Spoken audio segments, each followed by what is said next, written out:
రేపటి తెలంగాణ బంద్ విజయవంతం చేయాలని ఎంపీ చామల కిరణ్ కుమార్ రెడ్డి పిలుపునిచ్చారు. బీసీ రిజర్వేషన్ల కోసం అన్ని పార్టీలు కలిసి రావాలని కోరారు. కాంగ్రెస్ పార్టీ అనేది పెద్ద కుటుంబం అని చెప్పారు. కుటుంబంలో సమస్యలు వస్తాయి పోతాయని పేర్కొన్నారు.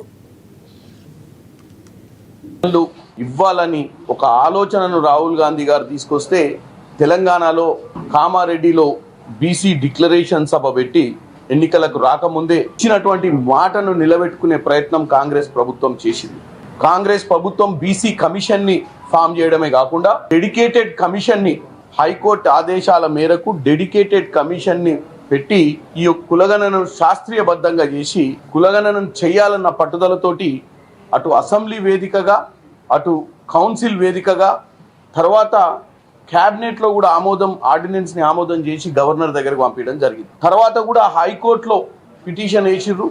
హైకోర్టు పిటిషన్ తో పాటు సుప్రీంకోర్టులో కూడా స్థానిక సంస్థలలో 42% సంబంధించినటువంటి జీవోనిచ్చి